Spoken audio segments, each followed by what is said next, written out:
Before the First War of Independence in 1857, before history found its voice, there was a roar from the soil of Tamil Nadu. A man who didn't bow, didn't fear, didn't surrender. When an empire demanded obedience, he answered with defiance. His name was Alagu Muthu Kone. A king, a warrior, a fire that refused to die. This is not just history. This is the moment India's freedom first took a breath. Maveeran Alagu Muthu Kone was born on 11 July 1710 in Kattalankulam. He was born into a royal and warrior family where courage, leadership, and self-respect were part of everyday life. From a young age, he was trained in traditional martial arts, sword fighting, and warfare. These early years shaped him, not just as a king, but as a fearless warrior who would one day stand against foreign rule. Maveeran Alagu Muthu Kone was not just a ruler, he was a born warrior. He shared a strong bond with Jagavira Rama Pandya Ettapan, the king of Ettayapuram, a friendship built on trust, loyalty, and battlefield courage. Through his exceptional skills in sword fighting, wrestling, and even traditional bull taming, Alagu Muthu Kone proved his strength again and again. Impressed by his bravery and leadership, he was honored with the title Surveikaran, a prestigious rank similar to a high-ranking general in the army. As a mark of respect and trust, he was also given control over Kattalankulam and nearby regions, a responsibility that shaped him into not just a warrior, but a leader of the people. When the East India Company began forcefully collecting taxes, their forces, led by Alexander Heron and Khan Sahib, reached Kattalankulam. In a tense meeting with local leaders, Maveeran Alagu Muthu Kone stood firm. He questioned their authority. How can traders rule this land? How can outsiders demand tax from our soil? Refusing to bow down, he sent a bold message to Khan Sahib, not just a reply, but a declaration of independence. That moment was not just defiance, it was the beginning of war. The Battle of Pethanayakanur, led by Khan Sahib, advanced with a large army and powerful cannons. War became inevitable. Maveeran Alagu Muthu Kone gathered his warriors and took position at the Pethanayakanur fort, planning his next move at dawn. But the enemy struck first, in the darkness of night, a sudden, ruthless surprise attack.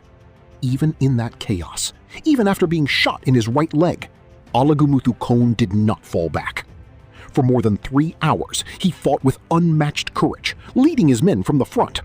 The battle was so fierce, so unforgettable, that even today it lives on in folk songs like Serve Karar Sande Gumi, echoing the bravery of a warrior who refused to give up. After a fierce battle, Maveeran Alagu Muthu Kone, his 6 generals, and 248 brave soldiers were captured and taken to Nadukatur. The enemy made one final offer. Bow down, accept our rule, pay the tax, and you will live. For a moment, silence filled the air, but not in his heart. Alagu Muthu Kone stood tall, wounded yet unbroken. I may lose my life, but I will never lose my freedom. As long as I breathe, I will never be a slave. His words were not just defiance, they were fire. In anger, the British showed their cruelty. The 248 soldiers had their right hands cut off. But even pain could not bend their spirit. Then came the final moment. On that fateful day, Alagu Muthu Kone and his 6 generals were tied to the mouths of cannons. No fear, no regret, only pride in their eyes. And in a thunderous blast, their bodies were destroyed. But their courage, their sacrifice, became immortal. They did not surrender. They became the very first roar of India's freedom.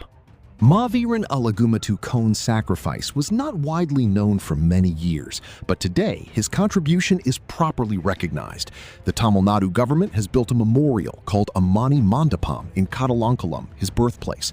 A statue has also been installed near Chennai Egmore railway station to honor his bravery. At the national level, the Indian Postal Department released a postage stamp in 2015 to recognize him as one of India's early freedom fighters. Every year, on the 11th day of the Tamil month of Alvani, people gather in Kattalankulam to pay tribute and remember his sacrifice. History may forget names, but it never forgets sacrifice. Maveeran Alagu Muthu Kone was not just a king, not just a warrior. He was the first spark that lit the fire of freedom in this land. He didn't fight for power. He fought for dignity, for self-respect, for freedom. And even in death, he chose to stand tall rather than live as a slave. So today, as we live in a free nation, let's not just watch this story. Let's remember it. Let's remember the courage, the sacrifice, and above all, remember the name, Alagu Muthu Kone.